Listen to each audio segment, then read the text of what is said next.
Hello and welcome to the Self-Recording Band podcast. I am your host, Benedict Hein.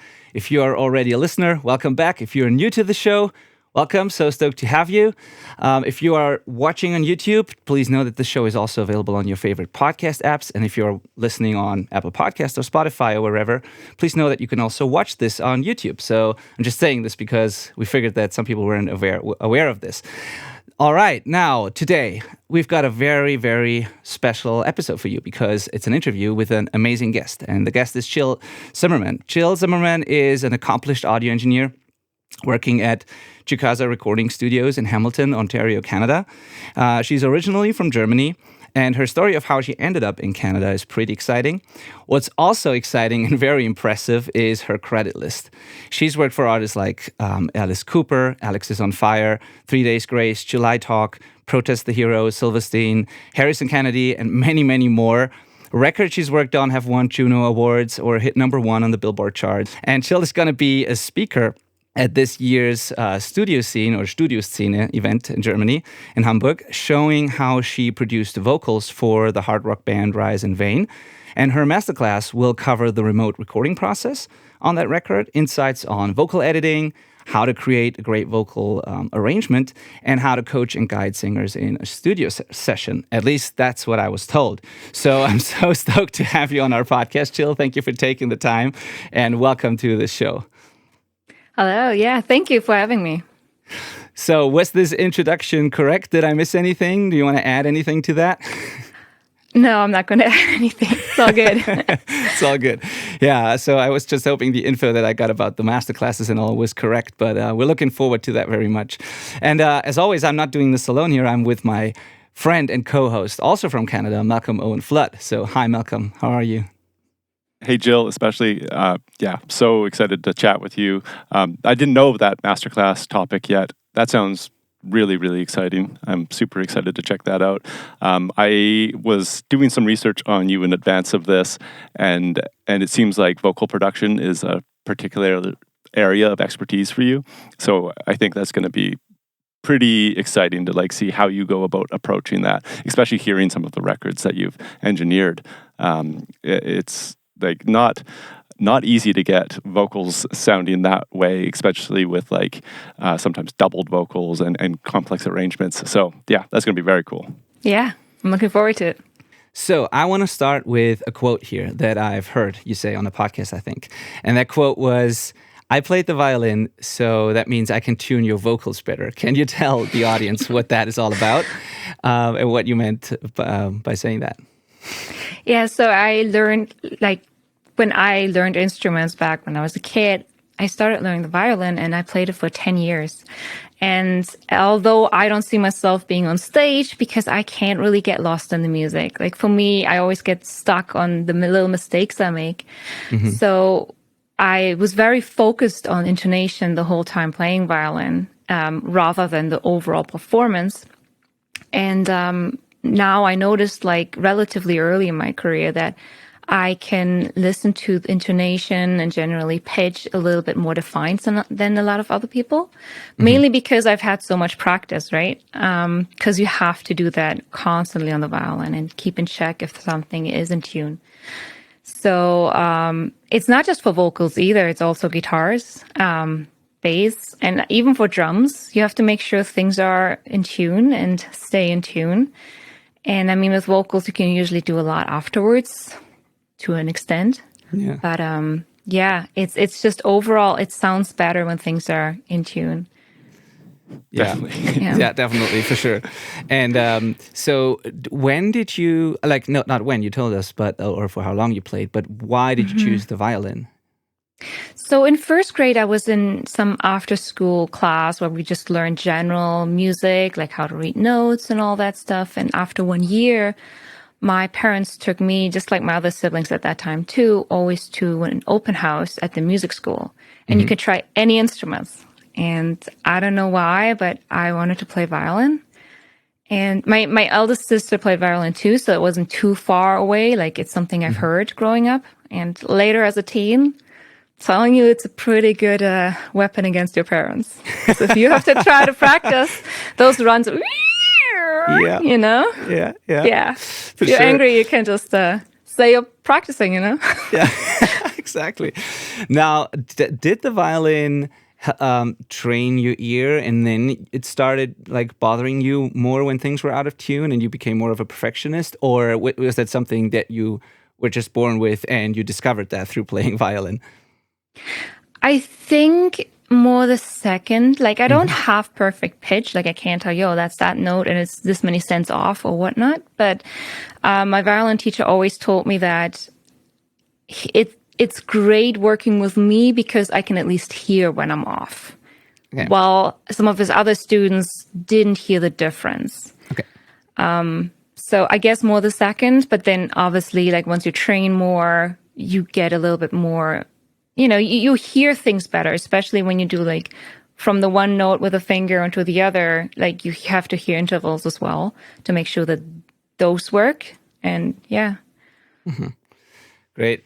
Now, what do you say to people who are like? There's a lot of people who believe that, and I'm not judging at the moment. I just want to hear your opinion. A lot of people who say like modern music is like overly edited and everything's tuned and everything's quantized, and music was so much better when we didn't have all these editing tools and when we didn't tune vocals and all of that. Like, what are your thoughts on this? I mean, there's a bunch of other differences too, back to the music back then, right? Like, people love the Beatles. Well, yeah, but the Beatles had also very different medium to work on. Yes, sure, they didn't get over-edited, but another thing too is they had to commit to certain balances right away and sounds, because there wasn't just Pro Tools was with a million tracks where you can just keep everything in every take, right? Yeah. Like, you have, a 4-track tape machine at some point, and you just have to dump down and put it all together and mix it while you're recording. It's a lot of differences like that. Plus, a lot of bands back in the day did record in big studios. Nowadays, a lot of people do it themselves or go into other spaces where more editing is needed because you have to get the room acoustics out, or because maybe the people recording it had less experience with certain setups. I mean, it's just sometimes you're compensating, and sometimes you're just trying to get it better in the sense where things are a little bit cleaner. And it depends per genre too. I mean, if you have bluegrass, it's still pretty organic, you know. Absolutely. And same with jazz. Usually, I did a jazz record and I didn't touch the vocals. Like, I'm not going to tune that. I actually tried because I was just interested, and it sounded so much worse. Yeah. It's weird how, like, in jazz, it has to be slightly different. It has to be not even off. It's just there's more nuance to the right pitch at that point. Yeah, for sure. But like, it's hard to argue against like the fact that in modern rock, for example, guitars need to be in tune, and that you need to tune like in between takes, and that it's like really, even the details really matter, because there's nothing better about an out of tune chord, an out of tune guitar, or somebody fretting too hard, or maybe playing a guitar that they're not used to with bigger frets or something that causes these problems. There's nothing better about this, right? So I wish that more people would embrace that and not like fight it just out of principle, basically, and then sabotaging themselves, which is often the case. I mean, there is also just like a line to cross too. Yeah. Like, I mean, with guitars, especially if you have quadruple guitars, which is very normal in rock nowadays, and they're all in a different pitch, well, you're going to have a big mess, and it's not going to sound good. If you want it to sound big, you want them to stack onto each other, and that's the same with timing. Because if like your 4 guitars playing the same part but slightly different timing, it's not going to sound good. So it's more about the whole arrangement nowadays. It's more compact, and there's a lot more to fill in. And that has to just work with one another. It's not like back in the day, you had the whole band in a room and they play it once or twice and that's it. Like, there's a lot more production being involved. However, there is some people that go maybe a little more than I personally would, especially with backing vocals. Like, there's people that do them so tight that by themselves they sound so butchered. Where for me, it takes it a little away, and it's more like an instrument rather than backing vocals. But it's just a taste thing. I mean, there's nothing wrong and nothing right as long as other people listen to it, right? Right. Yeah. So, Jill, what interests me is because you've worked on such a wide range of genres very successfully, something that I've struggled with is when engineering multiple genres is turning off that part of my brain that wants to be uber precise. Like, so for example, you mentioned that jazz, like if you were to be too picky on the pitch of all of those instruments, it just wouldn't sound like jazz anymore. But on the flip side, if you're not picky enough with big quad layers of guitars and dense vocals, then it just turns into a mess. Do you have any like tips or tricks for just like turning off that part of your brain, or did it take a while to learn that, to adjust your expectations and acceptance of like intonation issues with different genres of music? The way I see things, I mean, generally in those genres like jazz and stuff, they do tune themselves without you even having to tell them. The better players do, so you don't really have to do much there, but sometimes you just have to trust your musicians or the producer in the room. Just let them do their thing, unless it's really, really often disturbing, like I know what I can fix afterwards. So that helps me just to be a little bit more calm and not be over eager to just get everything as tight as possible. Like knowing I can fix certain things, like especially timing wise, I'm less worried in the moment. And then I have time to revisit to see if it's even needed to be as tight, right? And I think it just helps. Like, I mean, it comes with experience too. The more you do it, the more you know what you can do and where your limits are and what you would rather have redone, ideally in the moment, because you don't want to have people come back because of something that could have been done right away. Right. Yeah. Yeah. That's a great point. I've always thought that like anybody that's a singer should learn to tune vocals, not even so that they can do it themselves, just because I think tuning vocals really gets you hearing pitch very accurately and you start noticing things about your own voice by doing it as well. It's just like a shortcut to picking up on your like common phrases that you sing incorrectly and stuff like that. And I would imagine that's very similar to how violin has paid off for you. It's just like these intervals and stuff like that, where when you get it right, you hear it, and when you get it wrong, you're like, oh, that's not the same. It could be close, but it's just not quite the same. Yeah. The only thing is when you're singing, it sounds different than what other people hear, right? Oh, right. That's the one big difference that like vocalists have struggled with. I've even had somebody in and he told me he has to relearn how to sing because he had a vocal teacher and they told him that he's consistently pitchy. And he just heard it himself right. So he had to relearn how to listen to himself, because while you're singing, it's really hard to just sometimes make out pitch because it's a lot more body that's resonating. While listening back, it's a little easier to see it from the far. Yeah. That is rather fascinating and kind of terrifying as well. I know. Hard problem to solve. I know. But the good thing is that if you're close, it's usually fixable, right? And the performance is always more important. Like that's the one thing that I tell people when they get super self-conscious and a little nervous, because vocal time is always a little hard for people because, people are in the room, everyone's judging them, but they can't do it better because they can't just jump in and do the same vocal sound because they have a different vocal, right? Like with guitars, it's like another guitar player can come in and just play that part if they wanted to, but it's really not that possible with vocals. So it's a very personal and intimate thing. Also because it's your own voice, like it's literally in you. So a lot of people get very nervous, and it's more important to get them to perform well than to be very, very conscious about the little things on pitch. Because you can fix the pitch, you can't fix the performance. I mean, you can comp, but you need good performances to comp from too. Yeah, totally. Yeah. On that topic, like I actually got a couple of questions on this before we get back to your backstory, because there's some questions too. But like that topic is really interesting, the whole vocal conversation. And some people have a hard time, or like many people actually, from my experience with working with especially like more inexperienced bands and also coaching people. Many people have a hard time coming up with harmonies or vocal arrangements in the first place. Like they write their vocal main melody, like their lead vocal, and maybe the odd, backing vocal or something, but like building a real vocal arrangement and coming up with harmonies, knowing what a third or a fifth is, like the theory, or even if they don't know theory, some people can just do it intuitively, but some people have a hard time coming up with anything at all. And even if I try to explain it to them, if I don't show it to them, if I don't sing it to them, or like create a fake harmony and then they can sort of follow along, they have a very hard time doing that themselves. Do you have any tips for people on how to learn that, how to come up with harmonies, vocal arrangements, vocal stacks?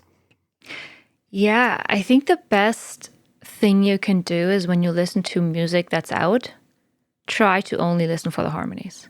Like when I was a teenager, at some point I knew the harmonies better than the main vocal because I just always just sang them, kind of like singing with the person that you're listening to, kind of thing, right? Like because I used to be in the choir, so I was originally in soprano and then I went into alto, so I was only doing harmonies, and I noticed it was kind of hard, especially the closer you get to the main vocal pitch-wise, like note-wise, I mean.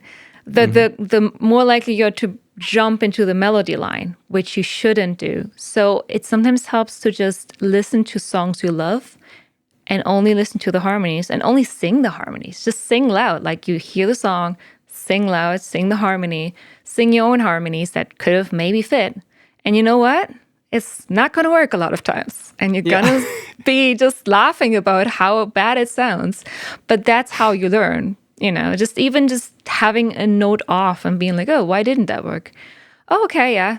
You don't really need the theory as much because a lot of time you can just do a pedal harmony where you just go on the same note, right? Like something easy sometimes works too. You don't have to go all crazy and just construct them. You can just what feels good. Because a lot of times you don't necessarily need harmony everywhere, right? Yeah. That's the other thing, of course. Yeah. You have to know when to stop. Yeah, totally. Do you feel like it helps to be able to play like at least some basics of an instrument, like piano or something? So because that helped me with like I could play a lead melody, a vocal melody on the piano, and then I just went, the third up, or I just went. Even if you don't know what that is, like you can just find the note, sort of the starting point, and then you can sort of figure out the harmony just with those basic skills. Maybe that is something that people can try if they can play guitar or piano or some instrument. If they can play an instrument, but sometimes they can't. And in that case, you can just use plugins and just, put it through Melodyne and just put it up. It's not going to line up perfectly because it's not going to keep it in the same key. But, just to get an idea on the starting note. Because sometimes all you really need is the starting note, and then you just go from there. Because for me, it's just always about like, where do you want to start? And then you just go your own way. A harmony doesn't have to be the same as the melody line, but up or down. You can play around with it. So another aspect to this whole conversation is the producer role versus the engineering role, sort of, because from what I've read on your credits list, it looks like you're mainly engineering, but you do vocal production, like Malcolm says, and you probably have produced records as well. But do you, when you're an engineer, do you ever have to like coach vocalists in that regard, or is it really when you are the producer and doing the vocal production, or who is the person in the studio who actually guides vocalists and helps them, sing the right way, or put the right emotion into the takes, or helping them get the most out of their music and out of their takes? Because I think that a lot of home recording people, a lot of DIY producers, maybe don't have the same understanding of the process that you have working in a commercial studio, where it's like a producer, an engineer, and then an assistant engineer and other people. And for many people, the engineer and the producer are sort of the same. And in a home recording scenario, you are maybe the producer, engineer, and the one singing the take, So in your case, like, what's that like? Do you do that when you engineer? Is there a different person who does just that, or how does that work? So there's very strict roles, and you have to abide by them. Yeah. Now, there's obviously the odd person that gives you a little bit more leeway and tells you, no, I want your input. If there is an external producer, I don't even say anything. I just do the technicalities. Just setting up the mic, making sure it sounds good. Also asking if the producer's okay with the mic choice, because sometimes they have a certain idea. Sometimes they don't care. They're just like, whatever you want. But the coaching of the vocalist itself, the external producer would take care of. If the band is self-produced, which is always a funny thing, then I produce, basically. Because, well, I mean, to an extent. Because generally, I've never had really many bands that self-produce and then actually take care of the vocals themselves too. There's the odd time they encourage each other to go a certain direction, but they're not the ones comping the takes. They're not the ones giving each other advice, right? So maybe they already do some harmonies because they practice them ahead of time, but in general, if there's not an extra producer whose job it is to take care of that, I step into that role as well. If the band wants that. There have been times when the band says they want to, and then, they're a little pushing back too much, where you're like, okay, just do my job as an engineer and let you do your thing. But in general, yes, there is pretty strict roles. I would never step on I would never get up with an idea for a vocalist if there's a producer in the room, because that's his role. And out of respect, unless it's only me and him in the room, I wouldn't dare do that. Yeah, it's very interesting because I really think that a lot of people are not aware of that these days, because in many cases, especially with smaller artists, those roles don't exist anymore. And it's like one and the same person, basically, or the band does one of those roles or all of them. And so it's very interesting to hear that, because there's a reason that it is that way, because the producer is sort of I always compare it to like a movie director, the one with the creative vision and the one in charge of the whole project, basically. And then there's an engineer like you who are in charge of like making sure that, the mic is positioned correctly, the patch is correct, the gain structure, and like how that the vision of the producer actually comes out of the speakers, right? And so everyone has their role, which is very important, because then you can focus on those things. And so I think it's a luxury and good that people can do it that way. Yeah. It's not just that, though. Like, what people sometimes forget, like when I, for example, work with a band and they don't have an extra producer, and I haven't heard the vocals at all the whole day, and then the vocals go in, I usually don't come up with a harmony right away because I'm too technical. Like, the technical side of the brain and the creative side of the brain are not on the same side. So sometimes it is a little hard to just like focus on, okay, is the gain structure okay? How is it sounding? And then jump into a whole nother thing, which is really arrangement and composition. That's why there is different roles. And you have to also be able to trust each other. Like, if a producer were to take my job away and be like, I need to do this, then that means I really messed up, right? Like, that doesn't happen. Usually the producer, unless they're hands-on and start from the beginning, the only thing they tell you is every now and then like, I want the kick to be a little different. I want this sound to be a little different. But they don't just go in and do it, right? Because they don't want to get too technical in order to have this whole broad idea. And on top of that, a lot of producers meet with the band ahead of time. So there's a little bit more trust between the singer and the producer. It's a little bit more of a stronger bond they have. So listening to somebody that has your best interest in mind is a little different than somebody you might have met the day off, right? Like, there is a lot of different reasons why there is roles like this and why they also make sense. Yeah, absolutely. Now, when you're engineering, how much of what you are able to capture is like the performance and the musician and the instrument, and how much is like things you do in the engineering, or like how much more can you do when what happens in front of the mic is actually great versus a mediocre performance and maybe a bad instrument, and then you have to solve it? Like, how important is all of that happens in front of the mic? I mean, it starts before the mic too. It starts with where do you place them in the room. And then also, you usually tell people to maybe switch an instrument if the instrument isn't that great. Like, there's ways like that you can do. Or if the drums don't sound great, I personally go and tune them up if I have to. So there's a lot you can do ahead of time to make it better, or just change the strings. A lot of times people come with really old strings. Like I've done that too. Like during the sessions, like, hey, gotta change your strings because this is not going to happen. That's like a mantra on this podcast is fresh strings. This is like a running gag here because I think the one thing we've mentioned on all of our 177 episodes is like use fresh strings, So I'm very grateful for you saying that.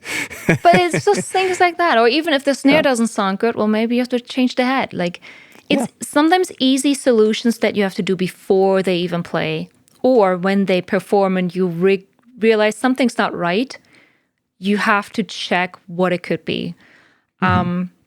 And a lot of times it is something easy and fixable, right? Or it could just be that you want a different mic because of the way they play. That can happen as well. But aside from that, the performance trumps all of it, except for you can get can actually get a good performance out of a bunch of okay takes. And I've seen that a lot of times with guitar solos, when people don't write a solo and they play you 20 solos and all of them were like, I don't know about that. I can usually get something good out of it. I'm not saying great, but good to the point where people can't really hear. It was literally notes taken from different parts of wherever. So there is a certain amount you can do for sure. But I mean, honestly, if it's already played great, you don't have to do much. Yeah. That's what I was hoping to hear. That's something we really, really teach people here, because that's the one thing that musicians can work on most and should work on most, I think. It takes a long time to get really good at the technical stuff. It takes a long time to become a good producer, but start with becoming a really good musician first and then try to just capture that, because that's just half the battle. Yeah, plus the thing is, if you're really good at what you do, you have more time focusing on other things, because you don't have to redo it and redo it and redo it to get something that's good. So it's just, it's more fun, first of all, but also you just get a better product and you can allocate the extra time that you would have used on the 3 other times you had to play the songs, which is another 10, 15 minutes, for something completely else. Like maybe you try out a different pedal and, you go a little crazy and creative, which if you are struggling to even play your parts, you're not going to have much time to be creative and get, That is such a good point. Yeah. That happens. I remember when I first got Pro Tools, anybody that's just started on Pro Tools, or really any DAW, but I think especially Pro Tools, it's like, what am I even looking at on this computer? I can't figure out how to make a track or route anything. Like it's a steep learning curve. And when you think you're just going to get a DAW installed on your computer and start recording a song right away, you'll quickly start feeling like so burnt out, because you're just like, I can't even make noise. I can't figure out how to turn the click track off or change the tempo. And getting proficient at your DAW is like just a mandatory skill, so that you can actually have time to build a tone, to think about playing your part correctly, or think about, what the other instruments are going to be in arrangement and production. So it's like, I think for self-recording bands especially, you have to think of a DAW as an instrument as well that you also have to be proficient at, which is a whole nother thing. Or what I tell people, like if you have to record yourself, I mean, the problem, once again, creative side, technical side is always on the other side of the brain. Set it all up ahead of time. Like get a vocal sound, so you don't have to like get your gain and the compressor and everything like set in. Like have one that works for you. Maybe make photos. So every time you go back, okay, this mic, this distance, this pre, if I set it all up this way and I give myself a little headroom, I should be fine. This way you don't have to think technical anymore. Have a good setup that is prepped, so you don't have to think technical. Because it's hard enough to press record and then go and do your instrument. That's hard enough as it is. Because then, you go from one sphere to the other. But you can have everything else prepped. Like there's nothing wrong with that.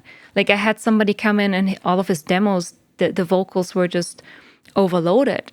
And he's like, I don't know. Like I can't really record myself singing. But I always have the best takes when I don't really think about the technical side.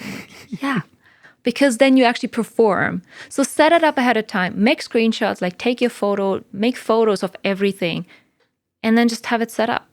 You don't have to like actually go in and touch everything the moment you're singing. Like just have a set it and forget it.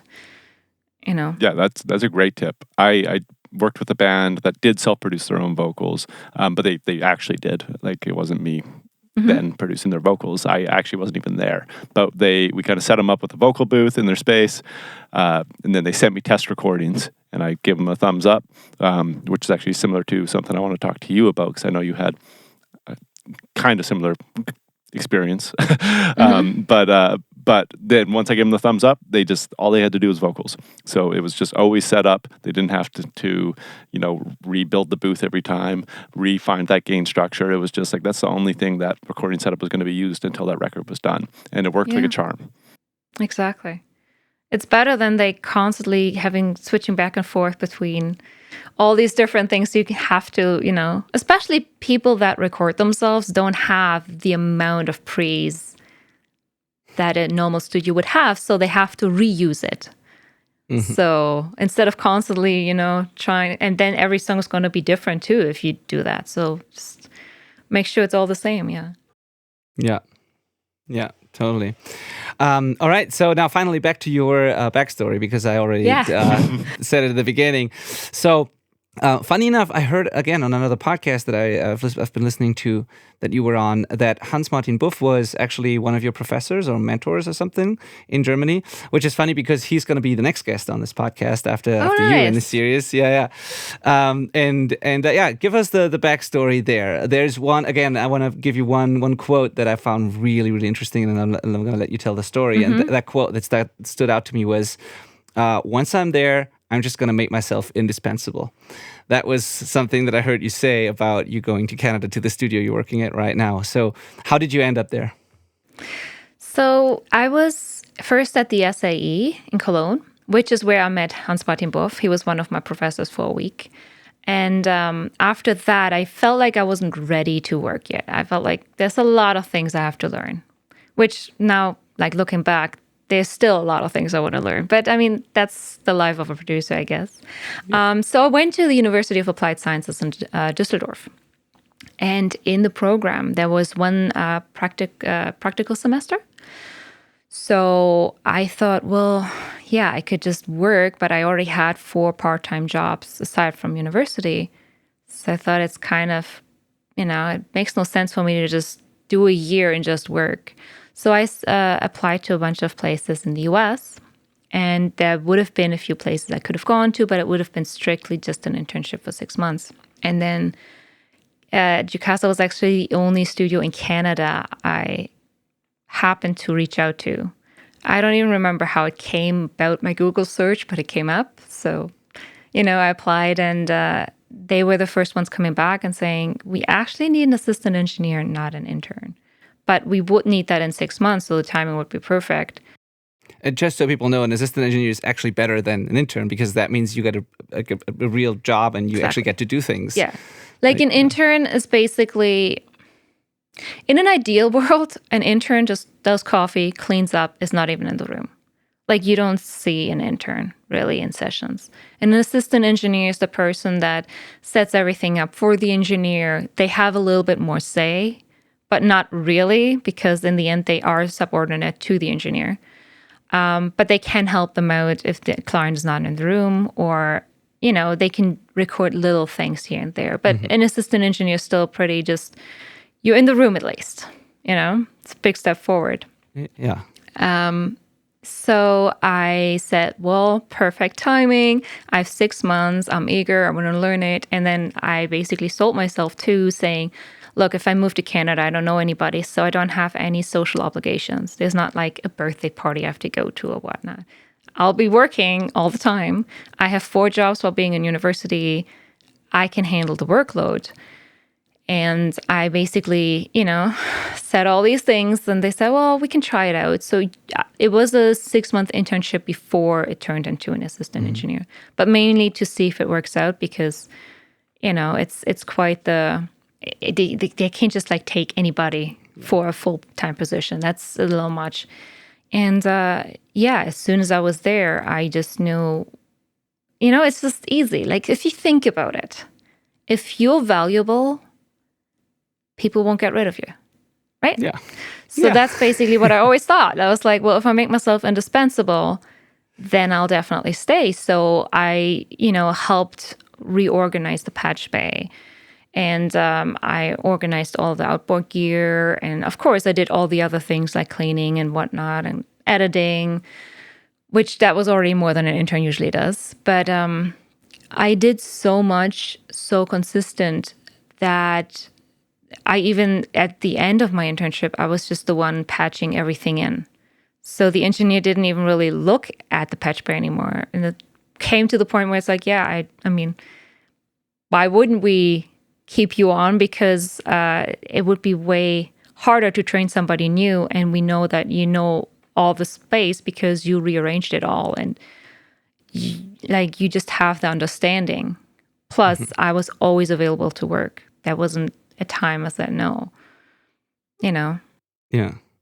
That's fascinating. Like, I mean, I don't know how many people would just jump on a plane, go to Canada to see if it works, and then try it out and do the internship, and then have the confidence to know just I'm gonna be the assistant engineer there, whatever it takes. So that's really, really impressive. Also, I don't think a lot of people, like when you do. When you go to, it doesn't matter if it's like SAE or any other like audio school, I don't think many of the students there actually end up getting a job right away. So I think a lot of them don't. And so chances of success are pretty limited. I mean, unless you are really willing to put in the work and make yourself indispensable like you did. And so I think this is really, really remarkable that you've done it that way. Interesting. And out of curiosity, what did you, what was the class called that you studied at the university in Düsseldorf? Medientechnik. But I focused on audio, so yeah, that's funny because I studied Medientechnik too, and nice. So I thought that would be it, but I didn't finish it. I dropped out after 3 semesters because I already had my studio, and it was like either study hard for basically the electrical engineering part because that was really advanced for me, like the math involved and all that, or like focus on the studio that was already working, and I chose the studio, and so I dropped out, and that was 10 years ago, and I haven't regretted it. But kudos to you for finishing it because it was hard. So, not the audio part. The audio part was easy, but the math and physics and electrical engineering, that's what I found easy because I wanted to study math and physics anyways. Oh wow! So, but it really helped me in the long term because I wanted to actually quit being at the university because as soon as I knew I'm moving to Canada. I mean, after the practical semester was still one more semester. And I had to, so it was a little bit more work because I was 3 semesters to go. And I went to one of my professors and I was like, so can I just finish in like 1 semester instead? And he was like, no, not going to happen. So I went to my acoustic professor and he remembered me because he said I was one of the few people that even finished his physics. And I also had an A. So he was like, I'll do the bureaucracy for you. Like I do all the paperwork, but you have to put in the work because I basically, with 1 semester to go, I didn't have any buffer to fail any tests. And I had to do 3 semesters in one. Well, the practical semester, I just had to work more overtime afterwards. And then I had to write my bachelor thesis in the 5th semester. So 4 part-time jobs. 3 semesters in one, all of that. And then, it's just... I handed in my bachelor thesis and did my oral the same week that I moved to my parents. And I think I packed the suitcase the night before. It was very last minute. You really, really wanted this, right? So, I mean, there's just no... Like, for me, I'm a big overthinker. So if I don't have time to overthink things, it's better for me, right? Like, I wasn't even afraid because it was just I was so stressed out. But I like positive stress, so it's not that bad. But I was so busy that I didn't really get to think. Like, I've never even been to Canada before. Like, some people would be... afraid of that, but for me, just not having time to think about that, it was just better that way. Interesting. That's quite fascinating, actually. I've got a out of curiosity question as well, because most people getting into this field, end up wanting to be producers. And I think like that's where I first gravitated to and did for a long time, was producing and engineering, often that kind of combo that you commonly see now. And then I think it was the same for Benny. And at this point, Benny and I are both primarily mixing. But I wonder if that's the same for you. Was it producing music that first interested you, or were you instantly captivated by engineering? I wasn't thinking in roles back then. Like I remember when I decided that's it's gonna be. I just knew I wanted to be in the room and make music. I'm not gonna be the one that plays the instrument, but I want to be a big part of the music. So that was my main, I would say, goal. So it's still very fluid. Like I'm not just. I don't think I will just engineer, but I think engineering is a very good background to have because it helps you get sounds and get things going quicker. Because a lot of things are, like for me, if you work with bigger clients and artists, they do not want to wait. They don't have the patience. Like if they are inspired, you sometimes just have to press record even though things are not fully set up. Like, like all the little nice things that you usually would do is like, no, we just got to run right now. Because that person feels that they have an idea, you just got to go. So I feel like engineering is very substantial for that. It's like a good bridge. But I mean, it can go either way. It's not like I chose this. I just, happened to work at a studio where you generally engineer more. Do you think for up-and-coming engineers, producers, or musicians turning into producers or whatever, do you think it's a good idea to go broad or to niche down, or maybe do one and then the other? Because like Malcolm said, for us it was, or for me it was, I was a musician and I just happened to become like sort of this producer, engineer type of role, but just because, it happened organically in a way, and I just happened to have my studio at some point, and I did everything, and then I niched down, and now I'm exclusively mixing, for example. And not only that, I exclusively mix, and I only do certain genres, so I have a really like narrow niche that I work in, but I know a lot of people obviously who are really broad in terms of like services they offer or things they do, and also the genres they work in. So what's your personal opinion on that, as someone who's done it all basically, because you've done radio and live sound, television, engineering, vocal production, and all of that, and you've done it successfully. So I just want to hear your thoughts on like niching down versus going broad. I would say in the beginning you should always be broad, because there might be a different part that you like a lot more, but you didn't know before because you've never done it. Or you maybe didn't meet enough people that did that type of job. And I feel like it's very important to be broad because, like in the beginning at the very least, because this helps with communication, expectation, and planning. Like if you're a producer, but you have no idea about engineering, you have no clue how long things take to set up, you don't know how to talk to the engineer. So when you refer to certain things, you use the wrong words, which can be very, like there's a lot of words that people just misuse, right? Like when somebody says, put the bass up, I'm talking bass guitar. Yeah. Okay. Say kick. Yeah. Say kick if you mean the kick drum. It's fine, but some people say bass drum and then they say bass. Well, I'm sorry, there's two basses then. Like there's just a lot of those things where people just don't really know how to communicate properly, and it just creates a lot of frustration, I would say, because then whatever you wanted to, which would be a quick, easy fix, is now a conversation that you didn't want to have, right? Or you didn't notice what they put on. You're like, why is the guitar so loud? Like, well, you told me to put the bass up. No, the bass drum. Like, you know what I mean? Like things like that can happen where like it could have been an easy fix if you just used the right words. So things like that are easier when you've done it yourself, even just to an extent, because you are in the position where those things happen to you, and then you know, okay, that's why there's different, ways to refer to things. And especially like the most producers that I worked with that are pretty big, they have engineered before.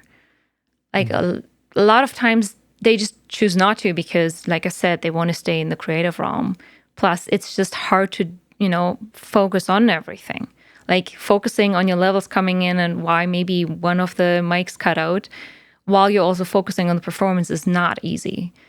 So a lot of bigger producers, they don't engineer. but they have engineered before and they know it. So they know how to just put a EQ on a console or just like step in and just like get a good vocal sound on Pro Tools and just put a few plugins in. Like they know it usually. I've rarely met an engineer that's just a producer that has never engineered. Like it's very rare. So when people come from the musician side, they have to learn the engineering. Otherwise, they will not go far. Yeah. Yeah.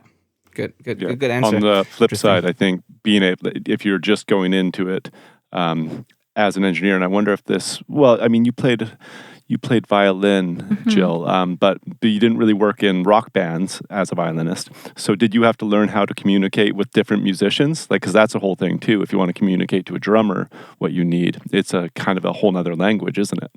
Oh, yeah. If you tell a drummer how to play differently, you have to kind of know how drums work too. So that's something I had to learn along the way. Because in the beginning, I can't beatbox you the beat, but if I want you to play a little different, I have to be able to just like tell you what I want if I can't play it. Hit harder. Or that works actually sometimes because people, if you don't hit the drums hard, they don't sound the same at all. Thank you. For rock, so much. no, we use the same drum kit for a lot of indie bands. Yeah. And you can tell when you have a bad drum sound day, it's because the drummer doesn't hit the drums. Yep. You're like, why do I have to put the gain more up than usually? Like, I usually use this mic combination. Oh, yeah. Yeah, But, it sounds amazing. 9 yeah. days, and then on the 10th day, it sounds totally different. It's like, well, the drummer changed. Okay, that's what's up. Yeah, I know. That's usually the case. But I mean, for rock, you have to hit hard. Like, the harder, the better. I mean, it sounds so good when you have people that just slay. I mean, I've even had one drummer kill 2 of our SM57s. Just decapitated them. Yeah, okay. I heard this. Yeah. I heard that is like the most mind-blowing thing ever because I've never seen They that. don't break. They don't break. I actually kept them because I was like, well, history has been made. But also it sounds good, right? So no, but it's good to start broad, right? But you should niche off at some point because it's hard for people to understand who you are, right? Like if you do everything forever, it's going to be hard. Like I master, but it's not something I generally advertise as if I'm, yeah, please. Like if people want me to master it, I would love to, but I'm not really specializing in that as much. So it would be weird if I do everything because you can't do everything perfect. Yeah. Right. That brings up a thought because niching down does come with some benefits in that you start really diving into like advanced techniques inside of that genre, perhaps. Like for example, you've worked with Protest the Hero, which is some blazingly fast music, right? Complex, busy, fast, and I love it. But that's not easy stuff to record usually. Usually the faster and more notes that are squeezed in on every instrument, the harder it is to make it sound good. So I'd be really curious to hear how you learned how to engineer music that technical, and if you enjoy working with music that technical and dense. It's kind of anything on that topic is totally fascinating to me. Yeah, I mean, I love it. For the engineering, like the guitars were done first. There was, there was pre-programmed drums, and they tracked to that. And Des, the producer for the record I worked on for Protest the Hero, he was also doing Pro Tools at the same time. But how it worked with Protest the Hero was it was done in little chunks, 1-2 bars at a time. Because it is so fast and they write the music instead of jamming it. So it's incredible music, but it is so complex. So when they were playing it, they were basically also practicing for live at the same time because they have to actually play it all in one through. But for the studio, it's mainly 1-2 bars and they have it also pre-programmed. So they listen to it. So they know where in the song they are, because it is kind of easy to forget where you are when you do it in smaller chunks. But to do it accurately and very tight to the click too, it was better to just split it up in like a lot of little pieces. And the drums were done afterwards. I know there Very was cool. a discussion if they even needed real drums, but I'm glad the drummer at the time, Mike, was like, no, I want to play this.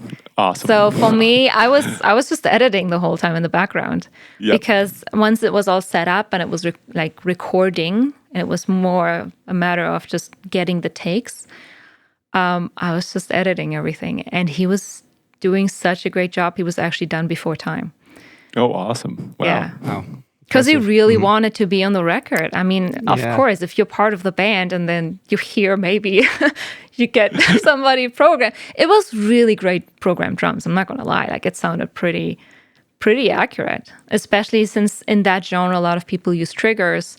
It was kind of harder to tell it wasn't a real person. But after Mike played and it was edited, it sounded so much better. Cool. It was worth it. Really cool. Yeah.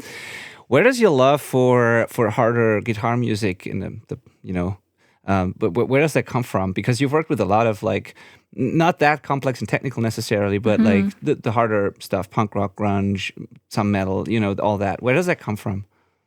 Is that something you love actually, or is it something you just do for work? Yeah. No, assume, I always loved punk and hard music in general over anything. When I was a teenager, that was my music. And I was actually I put myself in a corner and said I only like that music until I was in New Jersey, and a friend of mine, but a friend of mine said, no, Jill, there's more music out there, because he listened to hip hop and R&B. And then I remember during lunch, he always put Tupac on my ears. He's like, you gotta listen to this. Yeah. And after a few weeks, I was like, you know what? There's more good music than just hard guitar, rock. It's just different. And that's when I started to actually just open up and just listen to music for what it is.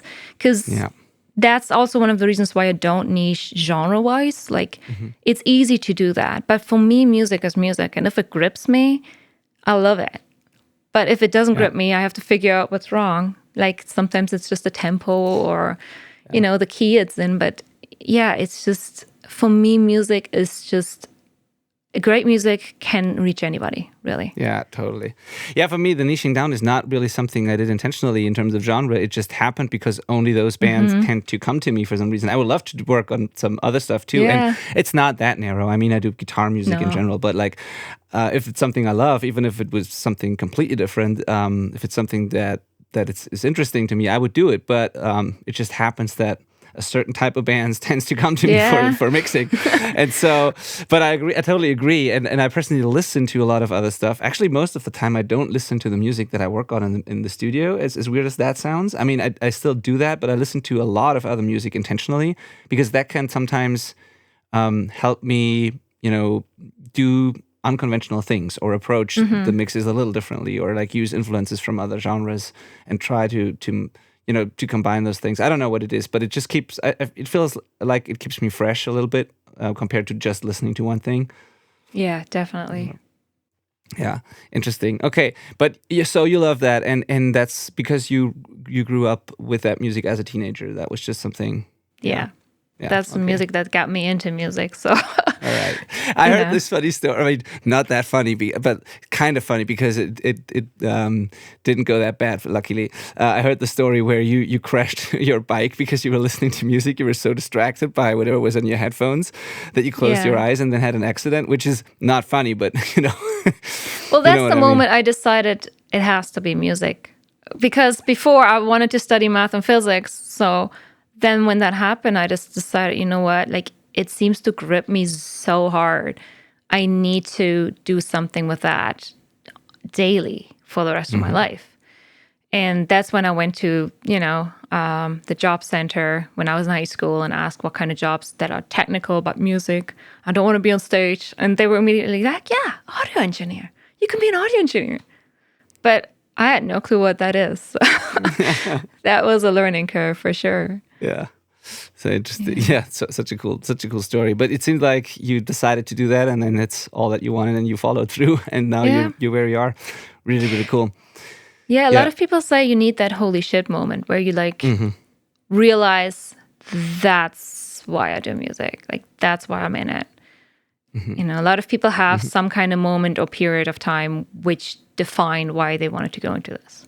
Because I mean, statistically, it's the worst thing to go to university for, right? Like most people don't really get a job. So, you know. Yeah, I was about to ask you this because I mean it worked out for you, but is it something you would in general recommend to people? But this is like a polarizing thing. There's many engineers and producers who say like, don't go to audio school, don't waste your money, don't waste your time, just get an internship or start your own thing, work your way up with bands that you like or whatnot, your friends' bands or your own band. And then there's the others who say no, go to school, learn the basics, learn how it actually works and the theory and all, and then go from there. Like, what is your opinion on that? For me, mainly also as an engineer speaking, you should go to school because there's times I see other people make something and they don't know what phase is, you know, or they don't really understand that if you just double a guitar on a separate track, that's not doubling. Like they don't understand the physics behind it, right? Like they don't understand that, well, you just make it louder, like yoo-hoo. So for me, it's just a lot of basics that should be covered. However, you have to like look this, like especially in North America, there's a lot of schools that are only 1 year to teach you just the basics you really need but then they don't have like a bachelor degrees or whatnot, right? Like you have to see, like you don't necessarily need a high degree, but you should have learned the very basics, even acoustics, to see why certain things sound better a certain way. Because there have been times when I'm working with people and it's just, you realize, oh, they don't really hear that, or they don't really know what to listen for, or they don't understand signal flow. You know, some things that if we had an intern, we wouldn't take one without a schooling. Because then you have to teach a lot more, right? Like it's just a lot more work. And for me, I wouldn't want to have an intern to teach them full time. Like that's a lot more commitment than I have time for. And it wouldn't be fair to them either. So that's why I recommend schooling if you really want to. But yeah, I understand that. I mean, also schooling can be great another way. For example, when I studied Medientechnik, a lot of my friends that went to the same program I did and maybe wanted to also end up with music, they changed their course for the better. They found what they actually wanted to do. You know, like because Medientechnik is so super broad. I wasn't even once in the studio in the University of Applied Sciences because it was impossible to get into the studio, which was a little ridiculous. But I mean, aside from that, they teach you so much other audio stuff where you can pivot to. You can just literally just realize, oh my God, I like movies way better. Or I like the whole measurement of things. Like I want to do, you know, something like that. Or programming. I want to program audio stuff. Like there's so many other program applications, so many other audio applications that you can follow that you didn't even know existed. So it can be good to go to school for that, you know, to just see what else is available. And there's also more jobs outside of the studio music side, to be honest. Yeah, I agree. I enjoyed my time at the university. Actually, it was a short time, but I enjoyed it, and it was a lot of. I wasn't really interested in all the other parts of like Medientechnik, but it was still interesting. I met cool people there, and also collaborations to this day still exist because some went into video, some went into other creative fields, and then we happened to do cool projects together later where everyone, you know, specializes in certain things. So just for that, the network and like the experience, I have to say, it was great. It was not the typical audio school but it was a university, and that was really, really, really cool. And I happened to it's funny too, I didn't finish it, but I'm giving lectures at that same university now today. I don't think I'm even allowed to do that technically in Germany, but they say, oh, whatever, you were good at the audio stuff, just teach them. And then so way to go. I do it for the funniest thing is I do it for the master students, and I've never even been where they are. Like I've never been in their position, like because I dropped out before that. But I do it's just mixing lessons. So yeah. Nice. Anyway, Anyway, Well, don't so tell them to like stop. Yeah, yeah, exactly. Those were my thoughts. That was actually my only question that I have. Like, if they ask me what to do, should I tell them to like quit because it worked for me? Or like, no, I didn't. I didn't want to do that. No. Yeah, interesting. That's really, really interesting. Well, plus the university is free in Germany, so Yeah, that's a big. it's plus not too. like they have to pay as much. Where in North America, things are very expensive to go to Yeah. school for. Yeah, that's the difference. Yeah. At least, it's not like you're wasting money. You're actually networking. And if you don't like it, you just stop. I mean, you didn't really lose anything. Yeah, that's the luxury we have really here. And I'm very, very grateful for that because otherwise Yes. that would have been a very expensive experiment. Yeah. Yeah, Yep. totally. Now, you're obviously in the studio right now and we see this beautiful console behind you, which I think is an SSL, right? Yeah. It is. And obviously good gear makes a difference. I have some good gear here as well, but on the other hand, I also believe that it's not a necessity, at least not for all like situations. It always depends. But I want to ask you, is there hope for people with cheap gear? Is like, do you need to have all the things you have at the studio, for example? And as nice as it is, but is it like, how do you view this? Because I heard you say good gear makes things so much more effortless. And I agree. But also, is there hope for home studio people who don't have access to something like that? Yeah. So for me, good gear makes a big difference. Like I noticed that whenever we have a new piece of gear, which is really, something I wanted for a while, and then I try it out, and all of a sudden, oh my God, I have to do so much less EQing because I use this compressor now. Like it really helps a lot because then you can just focus on other things. However, one mistake a lot of home studios do, in my opinion, is they just buy too much cheap gear. If you, instead of having 6 units that are all cheap, put that money together, you could have bought something that's nice. It doesn't have to be like one of the top ones, but it can be something that's respectable and a studio would use. Like there's a lot of gear I wouldn't even want to use in the studio because I know it's just not even built well.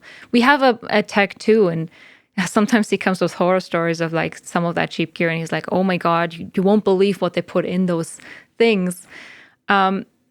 And it's fine. I understand that money is obviously the deciding factor, right? Because if somebody won the lottery, they would probably not opt for the cheap gear. Yeah. Right. So I do understand that, but I see a lot of home studios with like racks full of just stuff that I wouldn't necessarily use myself.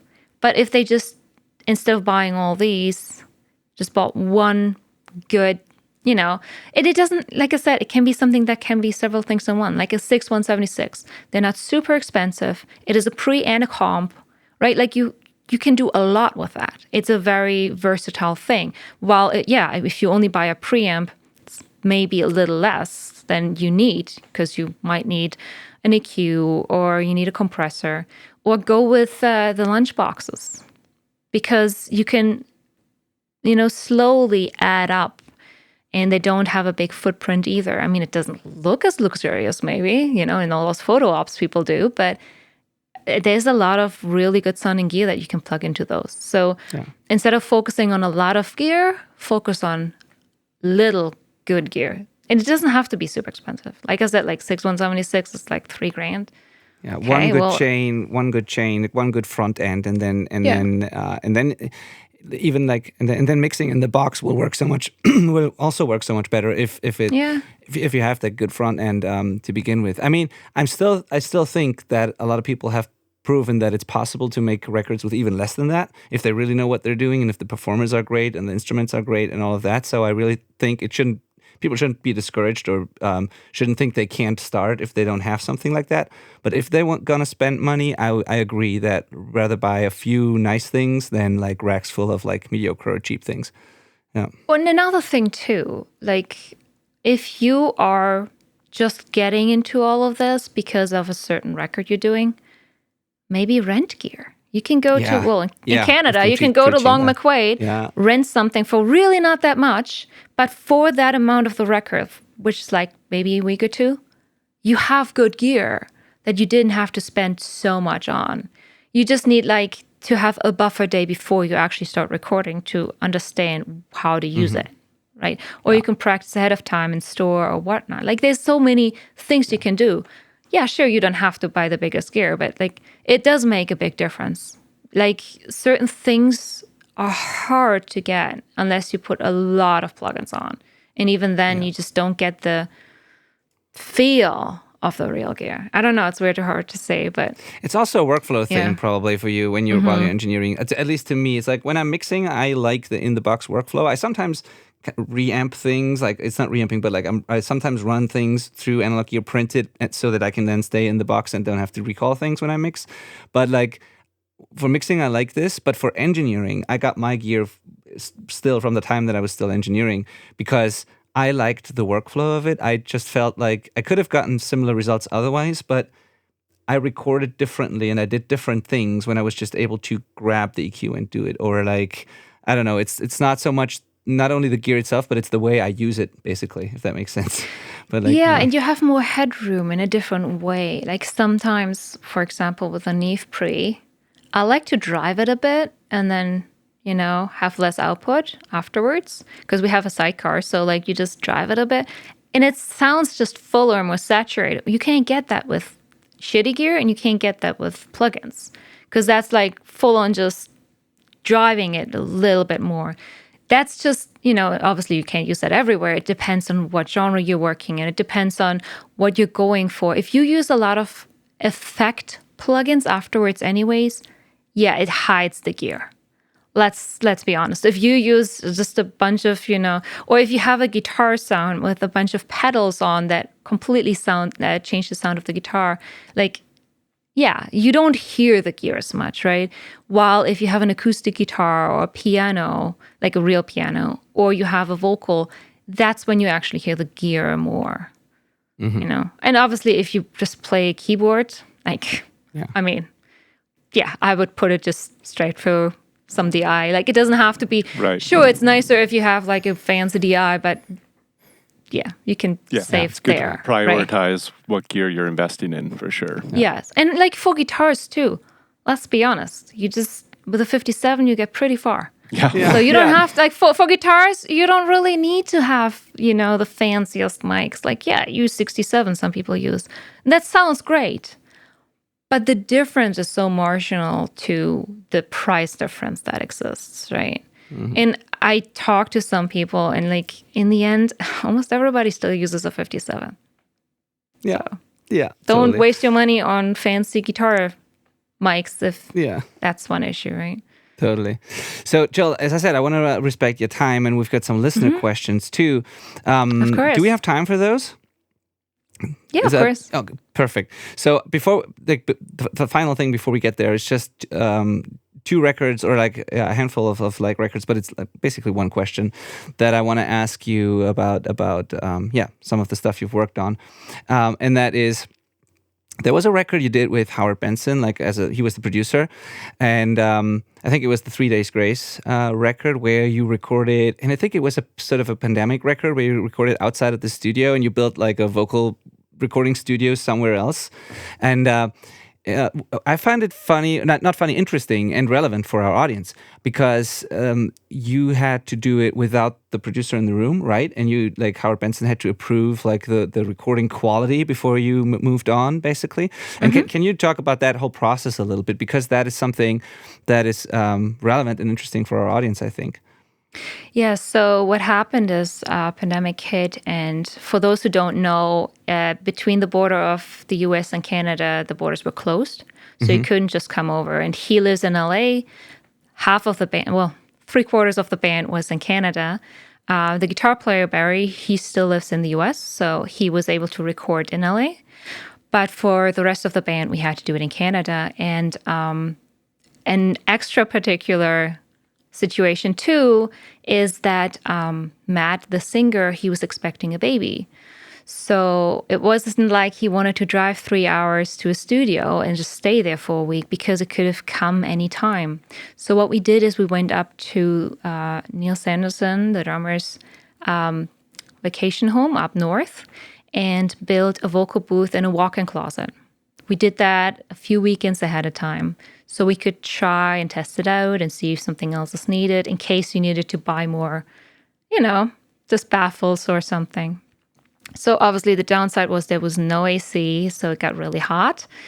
we needed a few breaks for Matt. But it was, because it was a walk-in closet, it was relatively spacious and it had a high ceiling. So we were able to just really get the sound going.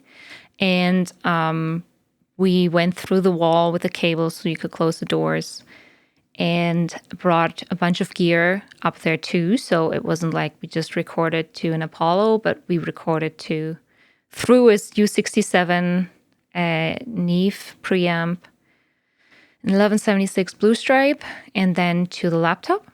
And there was this amazing, I don't know if it was before the pandemic when they started having this plugin, but it was called Listen To. Yeah. And we use it all the time. yeah. So it really helps. I mean, before that, like when we did the first test before we actually recorded, we had Matt just sing a few things and send it to Howard, and he approved it. There wasn't even any issues. But we also made sure it's first up to our standard before he even heard anything, of course.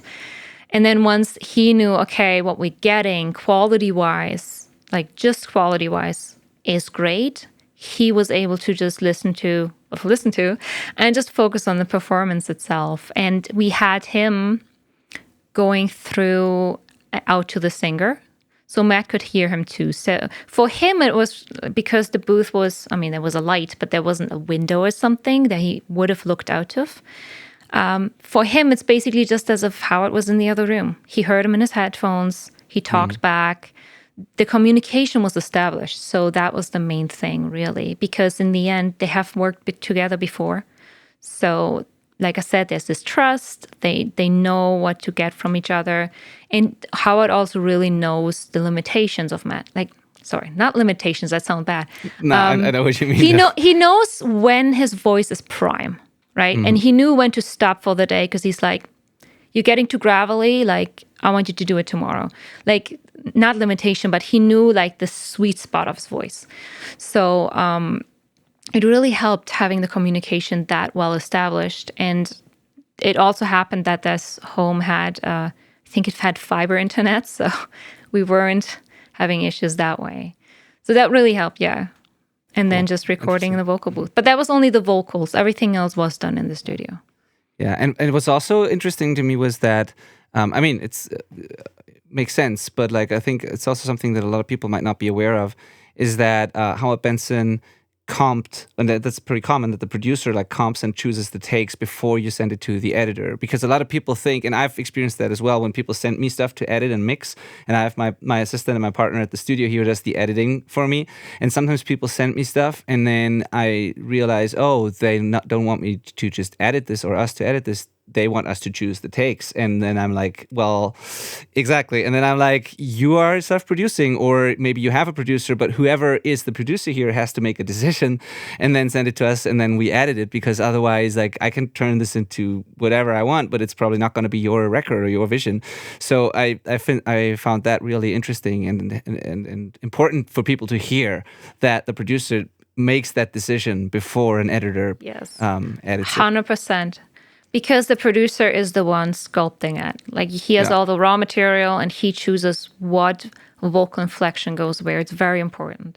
So for him too, I just remember we also had Zoom set up so he could see my Pro Tools session the whole time on top of the listen to. Yeah. So he was also aware what goes where, that I didn't delete takes. He told me ahead of time, very detailed how he likes the setup, because everybody works differently. And I basically just followed his instructions and did exactly how he wanted it, because this way, when I send him the Pro Tools sessions, he already knew what's coming and where it was. Because sometimes it helps for the producer too to like see which take he preferred and which one not, because he makes note on his end. Yeah. So it wasn't like he was blind and then got like to listen for the first time again, right? Like, he basically saw exactly what I saw. So it's kind of like he was over my shoulder. Okay. Yeah, that's a really, really good use of technology for sure. I would love to segue this into how much communication you have with the producer and or bands leading up to a session to establish anything you need to know to be able to do the job. Like, do you and whoever the producer is going to be, say Howard Benson, have an advanced chat describing like the vision for the album down to how it's going to sound or anything like that? So generally, it's the producer you talk to, not the band per se. Unless the band reaches out or you've worked with them before, obviously, then it's a very different story. But it's the producer, and they let you know if they have certain choices they want to have, like certain mic choices for certain instruments. They let you know what instruments are happening. They generally let you know an about schedule about, like, we're doing this on that day, that on this day. So you're a little prepared, and they just want to know the lay of the land. Like, what is what is your expectation on this whole record? But they don't really tell you like the full vision, because that's really, if you're a strict engineer, that's none of your business. Like, you just need to know if they say, I want it to sound like that, that's okay. Like, you don't need to know if there's anything else, because that's happening the day off when they're in the room. They'll basically let you know little things. But I mean, it happens very often too, where producers say, you know what, it's 4-piece rock bands. They sound about like this. Here's maybe a clip of something they've done. Just set up what you would set up. Like, a lot of them give you a lot of just free reign, but everyone's different. So it's kind of hard to predict. All right. Cool. All right. Yeah. So, final question, and then a couple of listener questions that should be quick to answer. The final question for me would just be, I found it very impressive, like the records you worked on, and also how, even if they are, we said that there are a lot of like heavier or like guitar records, but they're still so different in terms of aesthetics and vibe and everything. And I've picked like 3 that stood out to me just because I found it really interesting and wanted to ask this question. There was the Alice Cooper record, the Detroit Stories, then the 3 Days Grace Explosions, and July Talk Push and Pull. And if I take those 3 records, we have this very like old school kind of raw sounding Alice Cooper record, which sounds quite sort of imperfect compared to like modern records in a good way, or in a certain way. There's like loud hi-hats up the middle, like loud kind of harsh cymbals. Everything is sort of the way it used to be like years ago, but like it's what it's supposed to be for that genre. Then there's like 3 Days Grace with pretty quiet, very smooth cymbals, but loud punchy shells and like a modern polished production, more or less. And then July Talk, completely different aesthetic. And my question is, there's obviously production and the choices the producers make and the artists, but like, how do you adapt to this, and how do you know which approaches, techniques, microphones, and so on to use to get that sort of vibe and aesthetic? And like, how do you approach completely different sessions like that? I know it's a broad question, but I've just found it fascinating because it's such a wide range of vibes, but all of them work so well for the artist. You have to understand, as an engineer, you have to bring the producer's vision to life. And it's not necessarily the band's vision, but it's the producer's vision, because he's the one wrangling all of the bands together to get them onto the same path. And the reason why those albums sound different is, the Alice Cooper Detroit Stories, it's kind of like Detroit, a little gritty, a little, not dirty, but like, it has like a certain vibe. While 3 Days Grace is very just clean, but arena rock, just mainstream rock. It's just, you're good. That's what rock is, really. And then July Talk is a little bit more indie alternative. And we also recorded that one to tape, so that also would change the sound. And it also changed a lot of, I would say, the performances, because performing to tape was a very different experience too, right? While it's a little bit less edited too, because they wanted to keep the feel. So editing-wise, they're all very different. Recording-wise, they're all different. It's just, you have to adapt to the producer, and you have to understand that you learn from the producer. Like, a lot of times you learn from the producer because they have certain visions. They can help you with mic placing too. Sometimes they tell you, well, let's just change that up a little. I want it a little bit more mellow. Okay, well, what does that mean? Then you figure it out, and then you just change things up. Or for July Talk, the producer straight up told me, I want Coles 4038 on the overheads, nothing else. Like, I mean, there was other drum mics, but like for the overheads itself, there was no option for other, like, substitutes. Yeah. Right. Yeah, so ribbons, that was his choice, and he said that's always what I use on overheads, and I want that for this record. So it's not even me like considering asking for a change. Yeah. It's like, okay, let's try it out, you know? Yeah. So things like that happen where somebody has either very direct requests and then you roll with it and see how it sounds, or you just change while you're recording. I mean, you can't always have the same start. Like you have a certain starting point you go from, but it does change the direction you're going with, you know? Yeah. Yeah, that's interesting. It's fascinating that you were able to pull that all off and work with those different kinds of producers and bands and always adapt to the situation. That's not easy. And so thank you for answering that. Really, really you're impressive. welcome. So and people, please check out the discography so you know what we're talking about. Really fascinating if you think about it that way and you go through those records and you realize how different everything sounds and how you really hear the artist and also the producer's vision. And your job is to make all of that work and not like have your own sort of sonic footprint that's on everything you do. That wouldn't make sense in that case, right? So very, Well, very you cool. take your ego out, right? Like it's not about me at all, really. I'm just like the medium. Like I'm trying to facilitate whatever you want. So it's not about me, really. Never.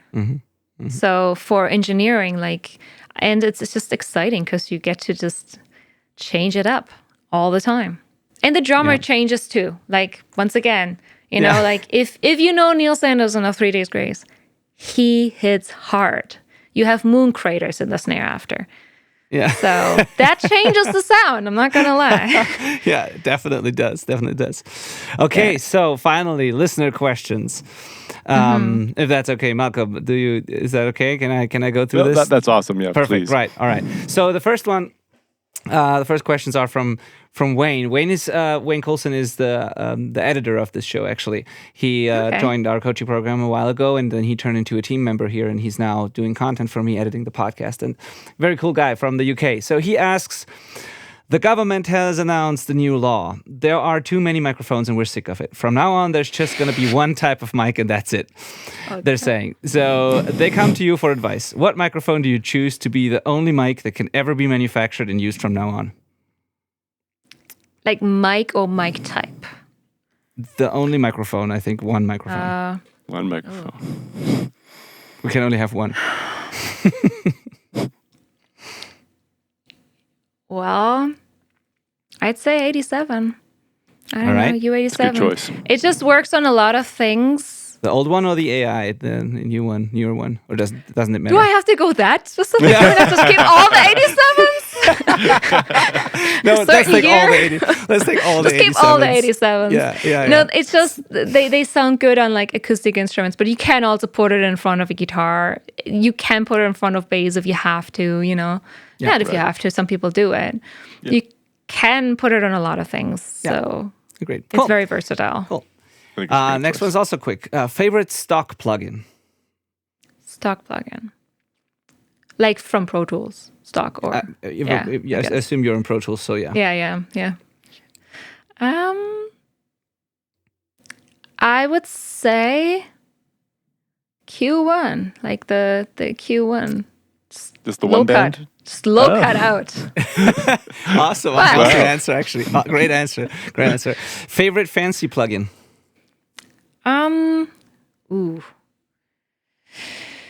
Decapitator. Oh yeah, such a good choice. So far we agree, I think. All of those things are good choices. If you could work with any artist, either from history or the present, who would it be? Well, it would be the band that got me into music, and that's Nirvana. All right. Not Foo Fighters, though. I mean, I would work with them. No. I would work with them. Scratch that from the record. Yeah. It's not the same. Dave Grohl, if you're listening, don't call her. Like, she doesn't want to work with you. No. I would work with them too. No, it's just the voice of Kurt Cobain just grabs me. Yeah. And that is, cool. It's gone, so. What are you currently listening to? I'm not listening to much music. It's weird, but I started listening to what's on the radio, weirdly enough, to see what even people listen to.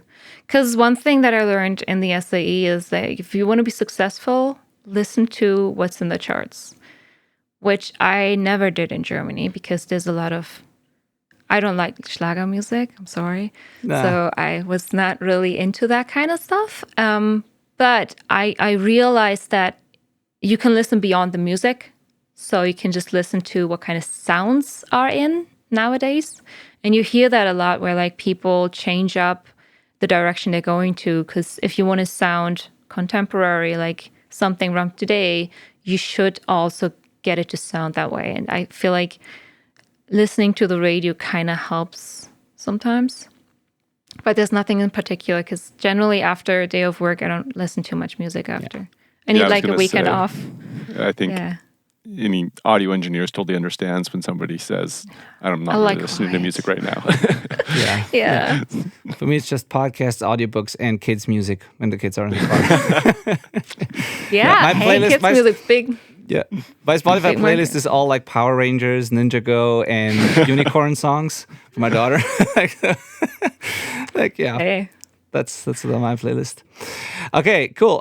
Now, next question is one that it's probably not that quick to answer, and I don't know. I just felt like we should talk about that too. I would have asked that as well. How challenging? And Wayne asks that, but I'm interested as well. How challenging have you found being a successful female in a profession so heavily populated with males?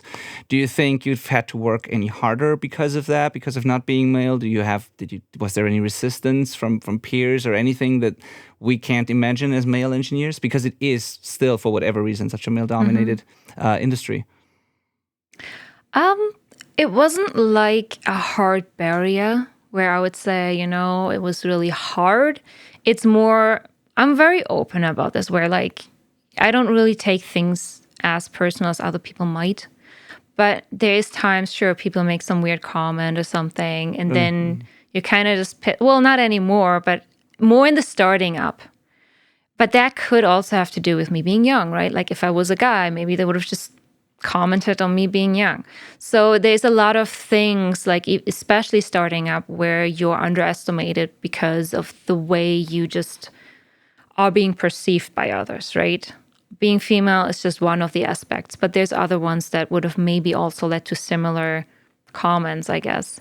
It is, I think, easier for me to just, after a day of just being like a little pissed about it, I usually take that and say, well, whatever, like, I don't care, But I've also noticed that a lot of people that do doubt you in the beginning, first of all, they're not the most professional people. I've never had like any of the higher tier, engineers, producers, artists, even mention I'm a woman, because they don't care. They care if I mess up. Yeah. And then I would be in deep shit if I do, right? Yeah. It's So would more anybody about else. that. Exactly. It's more the amateurs, and I feel like it's more because they're nervous, right? Like they maybe haven't been to the studio a lot of times. And then generally, if they see somebody that's a little bit off from the expectations of the role that they're working with, they might just be more nervous. And that will be portrayed in them just making remarks, right? Like it's mainly people that just need to, I don't know. It's mainly their own issue and not mine. But generally, if I don't really combat it and I don't get like aggressive about it, I'm just like, okay, whatever. And then when they work with me, generally after they've worked with me, they're a bigger fan of me than generally the people that haven't doubted me, right? Like it's, like I've even had job offers from people that thought, oh, you can use Pro Tools? Like, yeah. I guess. I don't know. I've used it for so long, so I guess I can use it, But like after they've worked with me or see me work, like they're like a lot more fan of me than before or other people because it's something that they didn't expect, That's such a mature and like very cool attitude that you have towards this. Like to be able to say like that's their problem, not mine, and like they are nervous and like that's just the way, to be able to take it like that that takes like character and a really cool attitude. Because it is that way. And it Yeah, also, but like a lot of when people are you not work able with, to do this. yeah. So yeah. But then you also won't get far. Because when you work with a producer, there's a lot of times they unload their frustrations on you. Like, not like they're screaming at you or something, but like there is times when like they get a little short because they, didn't necessarily get the artists to do something the way they wanted to. So you're just like the middleman kind of thing. Like you can take things personal unless people, say personal stuff to you. That's a very different story, but that doesn't usually happen. Like it's just people, and I'm the same way. Like when I'm stressed, my answers get very short. Yeah. It's just it's communication, and some people are just. Yeah. It's not even like they meant to say something like that. Yeah. They just blurped out their first thought. Like, yeah, which is still wrong and weird that it is even their first thought. Yeah. So I think there's still a problem there somewhere, So, and that's why I don't know. I'm a little in between there because I think that there must be some sort of problem in the system and maybe there's something we all should and could do about it as a community. And then on the other hand, I sometimes think I'm sometimes not so sure if talking about it a lot actually helps or just makes it seem even more special or perceived as uncommon instead of just being a decent human being, and then it shouldn't even come up, But that's just apparently it's not that easy. So I don't really know. So what do you think there? Is there something we could and should do, or is it is there a problem or there is, but like what are your thoughts on that? I think it starts really way earlier. I think it starts way earlier because it's not just audio engineering, right? It's in the STEM, it's hard labor. Like it's just, for me, I think it was mainly my mom why I never thought about this. Like I never was raised to think of I'm a girl, so I can only do certain things. That was never, ever coming up ever when I grew up. Like my mom was very hands-on. Like if she needs to get something, then she does it. She wasn't one of these people like, oh, I need to get the light bulb changed. Honey, can you change the light bulb? Like, you know what I mean? Like some women are like that. And it's for the kids, they grow up thinking, wow, I can't do that. Why can't she do that? Because she's a woman. And that's ridiculous. Like it's just a lot of kids need to learn there is no limitation unless there is a physical limitation, right? Like, I mean, I need glasses, so I'm not going to be a pilot, right? Like there is certain limitations there is, I'm afraid of heights. I'm not going to be an astronaut. Like things like that exist. Yeah. But aside from that, like gender is generally never, for me, it was never even a thing, I guess. I never thought about being a girl as much as when people told me I am. Like I remember like in audio school. That's when like random people like, oh, I guess you're the only girl in the class. I'm like, I don't know, like, yeah, I guess so. I don't know. Right. Didn't notice. Like, well, it's just not that big of a deal. So, like, such a great part about getting to have you on and like you being a speaker at Studio Zine, and it's like you're a role model, like your mom was for you. That kind of just proves that, like, yeah, anybody can do it. It doesn't matter what gender they are at all. And like Benny and I have talked about this before. Like we looked at our podcast stats recently, and it's like only 2% female listeners, and it's just like, why? I guess because we're two guys talking about running or something. I don't know, like what? Like we're just boring. We want it to be more inclusive in a huge way, and encourage more females to get into this business and have fun, recording, because I know for a fact that females are definitely just as musical. So yeah, bridging this gap is something that I really hope does happen more. And yeah, having positive role models like yourself is so important. Yeah, I mean, first of all, I didn't even know that job existed. So it really helped getting to be put in that direction from the job center when they recommended that. But they never even said, well, there's not many women, you shouldn't do that, Like there was never anybody but that said, because you're a woman, you shouldn't do that.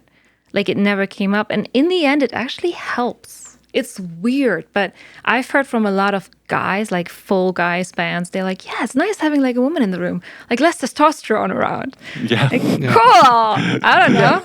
Because I guess, I don't know, but I was told that guys talk differently among guys and that sometimes it's not very helpful in the creative scene. I don't know. But sometimes it helps, and especially female singers really enjoy having, like a little see bit more trust in that person because they feel more comfortable with me being a female. But like I said, for me personally, I've never thought about it much. It's just, it's not something that should hold you back. Yeah. And I know that it sounds easy, but I Definitely. think a lot of women are just shy, which would be better here than on stage. Yeah, for sure. It's a good rule for it. Yeah. For sure, yeah. Yeah. All right. Thank you for this. This was an important question, I think, and so very inspiring. Again, hearing how you handle this and how you see it all. So next question comes from Jan Pollemans. He's also a coaching student of ours from the Netherlands. He says, and I know exactly where this question is coming from. Have you ever had just one singer, one vocal track, one take for the lead vocal? That's it. Like no vocal arrangements, no doubles, no harmonies. Like a one take. Yeah, I don't know if it means one take, but I know where this is coming from because I have to give some context here because Jan is a songwriter and he writes good melodies and good lyrics and good chord progressions and everything. And one feedback that I sometimes gave him on songs he sent me when it was not just an acoustic guitar and a vocal, but like a full band thing, that I sometimes would love to hear some sort of vocal arrangement in the chorus, for example, to open it up to when the chorus kicks in and it's like this big thing and I'm missing like at least some harmony or doubles or something that like makes a difference compared to the verse. And so I'm just assuming, tell me Jan afterwards if I'm wrong here, but I'm assuming that's where this is coming from. He wants to know if you ever had just one singer, one take for the lead vocal. That's it, basically, because I know that he wants to do that. He wants to do that, yeah. I mean, first of all, once again, jazz. A lot of times there is no extra arrangement, right? It's very bare. And a lot of singer-songwriters, if it's just, acoustic guitar and vocals, you can get away with it at times, but the song has to call for it. Because even the double sometimes just sounds nice, tucked under to thicken it up a bit. Not that you hear that there is a double, but just to have it. For rock, no. I've had people do one take and that's the lead vocal, but then there's still other arrangement on top, So, no. I guess yes and no. Depends on the genre, depends on the vibe. Yeah. That's a great answer, though. Yeah, exactly what I expected, and a great answer, yeah. And Jan, sorry if I got that wrong, and but that's how I interpreted it. But yeah, I think if the song calls for it and it's an intimate, like acoustic guitar song or something, then it could work. But yeah. Thank you for answering that. Yeah. Great. Next question is, any tip we talked about that a lot. It's a broad question, but maybe there's one tip that comes to mind. What tips do you have for a DIY recording artist? Like, what would you do nowadays if you were to start out recording at home? Maybe one thing, but the most important thing. Don't expect to record right away. Like, set up first. Even just to listen back. Like, especially when you do like vocals and you just think this is the final take and you just like go for it. And then you listen back and like the technology of it is not right there. Like if the quality of the recording isn't good and you might have to redo it, it's really hard to sometimes redo great takes, unless you're but even then, like it's really hard to capture that same thing. So before you even get in the mindset of I'm going to record, get the technology set up. And like make sure that it sounds good, because like especially like vocals, like you have to find a good spot. So like wherever you are in the room, so that you don't have too much reflections and too much room sound. Or take a mic that is also maybe less room sound. Like if you had a U87, you have a lot more room sound than if you have an SM7B, for example. Like things like that you have to consider in your choices. And then just once you're set up and you're confident it's set up, you can just go for it. And I also mean like when you record yourself to test, sing at the volume you'd sing or play at the volume you'd play. Like the amount of times you have like a drummer, you get drum sounds and then they just like play really soft and then they hit it really hard during the recording. Well, that's kind of hard to get like everything dialed in because it sounds very different. So This like actually, sing, play at the same volume you would when you're performing. Yeah. this is a good opportunity for me to circle back to a question I missed, but I would love for you to talk about the vocal booth you built for the 3 days Grace vocals there. Like how, because that's kind of exactly this, is like you did the setup.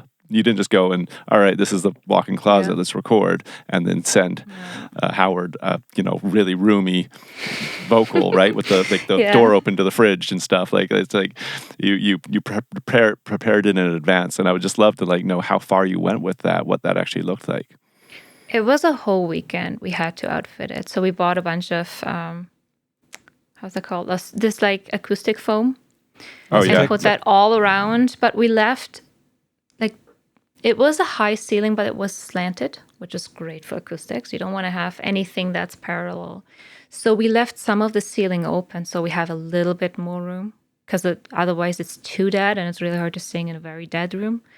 But around him was all baffled, the door, and the floor was also happened to be a carpet, so that's pretty handy. And then we make sure that any kind of holes that were anywhere were completely closed, so there's not more outside noise.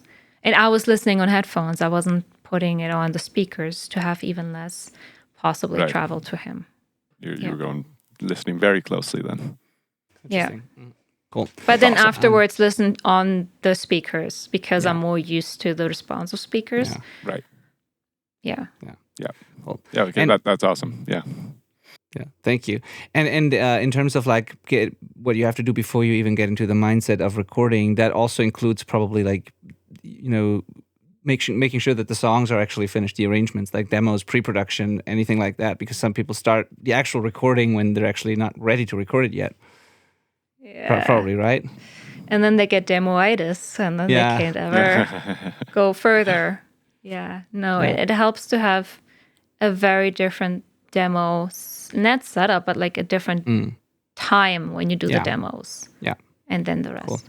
Cool. And maybe All right. not polish the demos too much. Yeah, exactly. Just move If on. you polish the demos too much, it's so hard to, because then you already like what you're hearing. Yeah.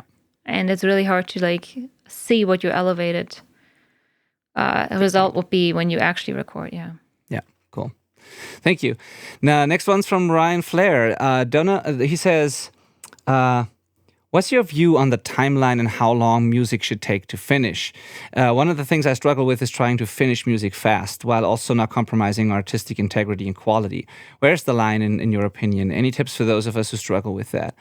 And Ryan is also a coaching student of mine, and he's a great metal guitarist, very technical, death metal stuff. He programs drums, plays all the instruments himself, and sings himself too.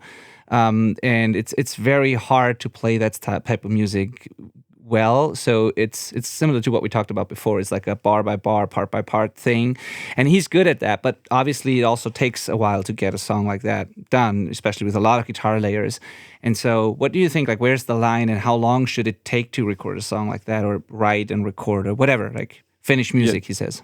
Just to add to this question, I think this is like such a fascinating question, actually. Thank you, Ryan, for the question, because we have listeners that listen to this podcast that probably think they could book a day in the studio and record an album versus the albums you probably work on, Jill, where often you're booking, weeks for an album or even longer, or like, and you probably have had some records that have just been knocked off in no time at all. But like, there's this huge difference of opinion on how long it takes to do a really professional record. So I'd really love to hear, like, I mean, you made some Juno award-winning songs. Like, how long did that take? And how long is too long also? Because we all know that it's probably longer than people think. But in the Ryan's case, it's probably the opposite. He struggles with taking too long. He wants to be faster without compromising, like, quality. For Ryan, I think it's a different situation because he's doing it himself, right? He's not going to a studio. He gets it mixed professionally and edited, but the tracking is done by himself, Yeah. It's a little different because you don't have also the money limit, I'd say, to even book time. And you can just do it forever and it's not going to be good, because in the end, you'll start doing things that you don't need to do just because you can. I would say if you were only doing your music, right? Like, as in if you come to the studio and that's the only thing you do, which if you do it by yourself, you can get distracted with life, really. There is different ways to work. Some people love working quick, creative, love to have the pressure. Like when we did the Alexis record, it was done in, I think, 8 days and then a few days overdubs, and that's it. For the first 3 Days Grace record I worked on, it was 6 weeks. And then there was a few extra days for vocals too. And it's just a different pace. Some people love to have the pressure. You know, kind of like the people when you have to an essay due and they do it the night before. They work better that way because they need the deadline. But then there's people that like to be prepared, that relax, and then use that extra time for creativity. And, you know, same with some other bands. Like I worked with Silverstein. That was another 6 weeks. They golfed every day, right? Like they wanted to have that kind of pace where it's not just studio, 10 hours, let's do this every day. Was that the record where you built like the mini golf course or something in the studio? I heard about that story. Because we had a rainy really day, cool. yeah. So they couldn't go golfing outside. Yeah, you could golf outside. From what I remember, is like you built something in the studio so they could golf inside instead, which is so cool. Yeah. That's my type Not of the band. same, but it's similar, yeah. But it's just some people have a different idea of how they like to work and how they work best too. And the main important thing is you need some kind of deadline. I mean, yeah, you need to figure out what is a good timeline, but then figure out, like, do you like the pressure and do you work better under pressure? Then put yourself a smaller deadline with maybe 1 or 2 buffer days and that's it. But if you like to just leisurely go at it, and I don't mean leisurely as in you don't get anything done, but when you have more time, you have a little different of a recording experience. Like when bands come to the studio, you actually get to know the people way better because there is not this time crunch. We got to just work. But you actually get to know people. You hang out a lot more and they feel a lot more comfortable because they're in a good environment because they're not just with strangers that just record them. Doing very, you know, like songs are very intimate. Like it comes out of you. So it's some people like that where they just feel comfortable and then use that extra time to be creative. Because, you know, Silverstein, like, they don't need 6 weeks. Yeah. They're all really good musicians. Like, they could have knocked it off way quicker. But it's just they wanted to have that experience and just feel like they're at home, right? Like, some people just need that. And the same with 3 days. They could have done it way quicker if they needed to. But, I mean, it's more about, do you need deadlines or not? I mean, we all need one deadline, but how quick?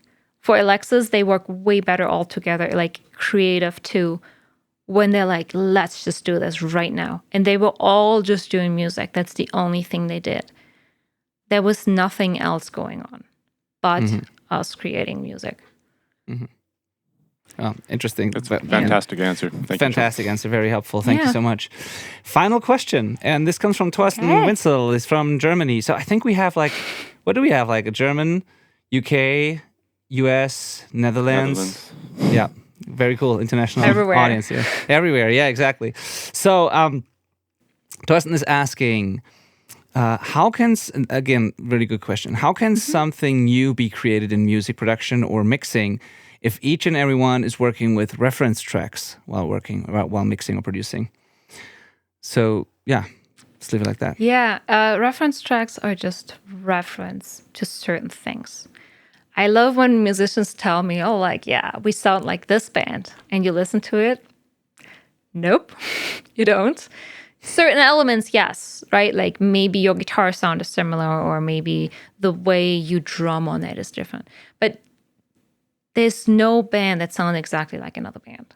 So that's what I always take out of reference tracks. Like, how do they want it to feel? How do they want it to sound for certain elements?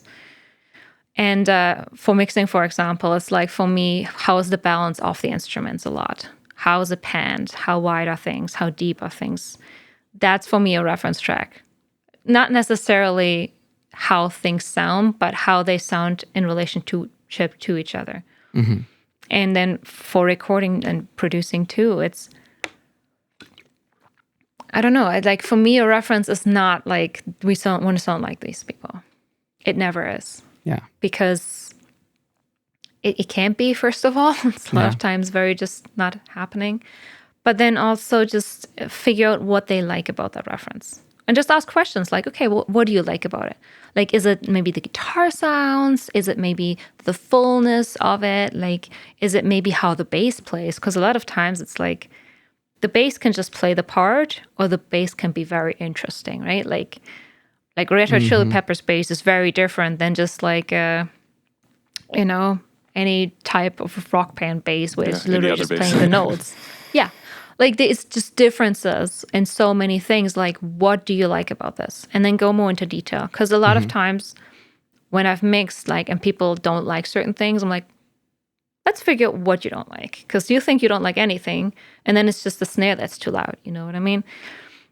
Bands just usually don't know how to properly express themselves, which, talking about music is freaking hard. Yeah. Like, it's not easy. Even now I struggle still, but figuring out details, why they like. Do you like the vibe, just the feel you get? Do you like how things are sitting in the mix? Do you like just the effects that are being used? That can be all it. But being able to speak that language, the musician's language, is so important in our job, because like someone saying, we want louder kick drum, louder bass, louder guitars, and louder vocals can just mean turn the snare down, as you said, or, and sometimes they just use different words for the exact same things that we use other words for, Or but even just, can you put the vocal up? And I put it louder. No, the pitch. Like, yeah. Okay. All right. Yeah, sorry. Okay, that's what you mean, like, or just, you want less reverb on it. Like, there's things like that where people just don't really understand the and I mean, like, little things. Yeah. I mean, how could they? That's our job to know that stuff, and we have to translate. Yeah. But it's also our job to like ask those questions, right? Exactly. And so that means when you're listening to reference tracks, because so back to Torsten's question, basically, if we listen to reference tracks, the goal is not to try and copy everything in that track and sound exactly the same. The goal is to figure out what you like about it, and then make sure that, and then use whatever. How to say this? Only use the things that also make sense in the context of your own song, or make sure that you're in the ballpark. Basically, you don't want to have like way too much or not at all enough low end, or you don't want it to be way too narrow or way too wide or whatever. It's just about the ballpark and adopting the things that work in the context of your song, but not trying to copy whatever the other song is. And it's dangerous, because even though we know this, if I listen too long to a reference track, I might start questioning my mix, and I might subconsciously getting closer and closer to that mix until I've ruined what I've had before. So it can happen, so yeah. I don't listen to a reference when I started mixing. No, I generally listen to it ahead of time. Yeah. And if people don't give me a reference ahead of time, well, that's... Yeah. Me too. I kind of calibrate my ears before, and then I just go without a reference. And maybe in the end, I check it quickly, but not too long, because I don't want to question myself. I want to be confident in my decisions. Yeah. Like, if I get sent a reference, it's like you said, Jill, just like I need to clarify what they're actually looking for from that song they sing. 'Cause sometimes they just send a song they like. They're like, here's 3 songs I like. Yeah, I'm three like, songs I like. Yeah, all sounds nothing like you. Yeah, exactly. But sometimes it's just like, that effect on the guitar, like that's what we wanted for the solo. And it's like, okay, so I only need to hear that there's a flanger. That's all I need to know. I don't need to know anything about it other than that there's a flanger on the guitar. And then, so like knowing that, so I can just go look at just that. And like you said, ideally before the mix. And then the only other time I'll pull up a reference mix is when I finished like my first pass of the mix. And then I just need to make sure that my mix sounds like a good mix beside anything else I know is a good mix. Like, so it doesn't have to sound like the song they sent. Just, this is a good song. Here's my song. Oh yeah, we're good. Okay. Fascinating thing actually that happened this week. A band sent something to Thomas, the engineer who's working with me at my studio here. He was editing everything for me and prepping the sessions and whatnot. And he's really, really great at this. And a band told him they didn't want to want their drums edited. They didn't want the drums edited at all, basically, or part of the band. Like, there was a discussion in the band. I mean, they said they like organic drums and they don't like edited drums, and it's all machine gun and unnatural, and they don't want that. And then after having a more deep conversation and listening to a bunch of references and stuff and figuring it all out, it turned out that they actually absolutely wanted edited, but they didn't like the very consistent velocity machine gun type of fills when you use samples that are not too dynamic, and they thought that was editing. So they didn't really talk about timing. They were talking about the sound and a certain aesthetic of some modern metal bands that they didn't like. It was a hardcore band, and so Thomas ended up editing it all, and they loved it because the sound was still the same, or like even if we use samples, it's like still sounding like the drums that they love, but it's on time, and they have no problem with that. But in the beginning, we thought they didn't want it added at all, and they were talking about timing, but they were not. So yeah, that is really hard because people don't really even understand what editing is, right? Like, but it's the same when people tell me, "Oh, we don't want a click track; we want it to sound organic." Like, yes, it's going to sound organic when you play to a click track. You probably listen to something that was edited to the grid. You don't like that, but no drummer, unless you're the best drummer in the world, is going to play so tight to the click. So it's going to sound organic, Don't worry. You can play to a click. And even then we can still edit. Like, you can also edit things within a certain amount of being on, right? Or even say that, you don't want the fills to be edited to the grid. That's very normal too, where you have a little push and pull on the fills, so it sounds more natural. Yeah. But even then, you'd still have to edit. Yeah. Awesome questions, answers, and awesome questions too, guys. Both awesome questions and awesome answers, Jill. That was really, really helpful. So, what can people expect other than what I said in the beginning from your masterclass at the Studio Scene event? Because we're going to meet in person there, which I'm looking forward to a lot. This whole event is going to be awesome, and you're going to have this masterclass, and you're going to be around, I guess, for the time of the event. I don't know if you're there for longer. I'm going to be there for, I think, all 3 days, like walking around, and then obviously on my day too, and just. I'm super excited about the masterclass. I feel like there's a lot of things that people don't know yet about vocal producing, because I've gotten those questions all the time, and especially because this had a remote aspect to it. That particular session I'm going to talk about. I think it will help people to venture out and maybe work with the people they want to work with, even if there's a little bit of distance. Because nowadays with technology, you can really get way better results and just get what you need and what you want in your music. And I feel like a lot of people are still very shy when it comes to singing and just doing all that kind of production. And I want to encourage people to understand that as a singer, for example, understand there's all of these tools I have afterwards. Like, it's what you sound like when you sing it in that moment is not going to be final. I can calm something else in there. I can time things. All your smacks can be taken out. Like, you'll sound great, but you just have to trust the person you're working with. And cool. It's going to be exciting. Yeah. So if you wanna be part of that, please get your tickets for this event. It's gonna be a really, really cool thing. There's gonna be Jill. There's gonna be Warren Hewart. There's gonna be Jason Joshua. There's incredible engineers, producers, mixers. From all kinds of genres from all over the world. And Jill, we're looking forward to your masterclass there a lot. The vocal production, I think, is also one of those things that's relevant for almost everybody. Like, no matter if you're like a home producer or if you're a professional engineer or producer, this is just so important. And there's so many things to talk about there and so many important things to understand. So we're looking forward to that a lot. How is like the whole... You said in the beginning, like, being on stage is not necessarily your thing, or there might be some stage fright and stuff. Is that also something that is, a problem with that? Not a problem, but are you thinking about those things when you give masterclasses like that, or does that come normal to you? Well, I'm always a little nervous ahead of time, but once I'm in it, because it's something I know really well, I get more comfortable. Right? It's just like the initial thing where I'm just like, oh my God, what if I black out? Like, what if I forget all these words? Which can happen, yeah. But usually people help you and they don't really mind, because I guess everyone has those things happening. And I also noticed that the more nervous I am, the more mistakes I make. So my brain is like, okay, you have to be less nervous, because otherwise you mess up.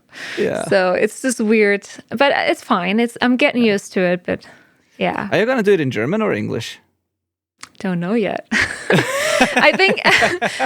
Can you even Mark talk German? Mark wanted to tell me, ahead of time, and I'm fine doing it in German. I just have to learn all the words in German again, because I will be in Germany like a week and a half ahead of time. So hopefully my German will have less English accent by then. And yeah, it's mainly just, like EQs. When people use the German words, I'm like, what the heck is that? And then okay, oh yeah, no, I know that. No, it's just the terminology that I haven't heard as long. But it's gonna be fine. I'm not that worried. I mean, I've been in Germany for 24 years. I'll be fine. Yeah.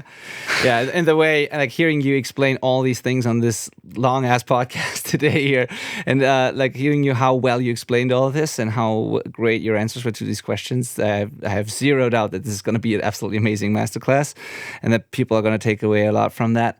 And so, yeah, get your tickets for this event. It's the Studio Scene, or Studio Szene is actually the name. I should mention the German name because it's like Studio Szene in Hamburg in October, and precisely which dates is it actually? Just so I give the correct dates here. 17th to 19th. That sounds about right. Yeah, that sounds right. 17th to 19th October. I'm just confirming, but yeah, you're right. Exactly. Tuesday till Thursday, 17th to 19th October in Hamburg, Germany. This is going to be such a good time. And yeah, looking forward to seeing you there. All right. If you go to the show notes of this episode, there's a link where you can buy the tickets from the Studio Szene website. There's several tiers, I believe, including and excluding the masterclasses, and 1 day, 2 day, 3 days tickets and stuff like that. It will all be under this link. Like, just go to the show notes and click on that. As always, the show notes are the selfrecordingband.com/the number of this episode. Or just the selfrecordingband.com/podcast, and then you have all the episodes and the podcast description on your app. You can't miss it. It's everywhere. Just click on that link and get your ticket. And also, everything that we talked about to Jill today will be in the show notes as well. If there's like things we mentioned, things we want to link to, there's going to be all the resources for you to look up. There's going to be Jill's discography on her website and all the records we've been talking about, so you can actually listen to those and get an understanding of what it is that we were talking about. And so, Jill, is there anything you want to add here? Anything you want to tell our listeners, or you want to, I don't know, if people want to work with you, want to hire you, want to contact you, is there a good way to do this, or anything else you have for us? Yeah, so on my website, there is a contact. Just reach out. And, I'm sure we can find a solution. I mean, I've worked with people on several things outside of the studio as well, because I don't only work at the studio. And I'm just looking forward to everyone reaching out. But also just, if you're recording yourself, don't be afraid to ask people, even if people don't answer, just reach out to professionals and ask them. Like, I've even helped people building vocal booths in their basement, Is it going to be perfect? No. Is it going to be way better than you just recording? Yes. Yeah. It is. So just don't be afraid, And also, a recording doesn't have to be final. Just try it out. Just go for it. So cool of you offering this. Thank you so much. All right. Yeah. Website is what is the website actually? JillZimmermann.com. Easy as that. Yeah. N at the end for the English people. Exactly. Big issue I'm fighting with, but yeah. I'll keep it that way. Awesome. Very good. Yeah, thanks again, Jill. This was amazing. Yeah. Yeah, thank you again. Looking forward to hanging out in Germany. Yeah. Yeah, I can't wait to meet you guys. It's like, what, in 3 months? 4 months? Yeah. Yeah, 4 months. 3 months. Yeah. 3 months. Wow. 3. Oh my God, we're in July. Yeah. Yeah, like almost 3 months. beyond halfway now. Oh my. Yeah. I haven't met Malcolm we've been working together for 4 years, or we've been doing this podcast together for 4 years, and I've met him the first time like 2 weeks ago when I was in Canada for the first time. And I'm gonna meet him twice in 1 year, Yeah. Wow. Yeah. Well, pandemic is over, so totally. you can fly again. Exactly. Yeah, it's nice. It's nice. Very Yeah, nice. definitely. Yeah. Okay, well, thank you for having me on, and looking forward to meeting you. Yeah, Absolutely. likewise. Same. Thank you so much.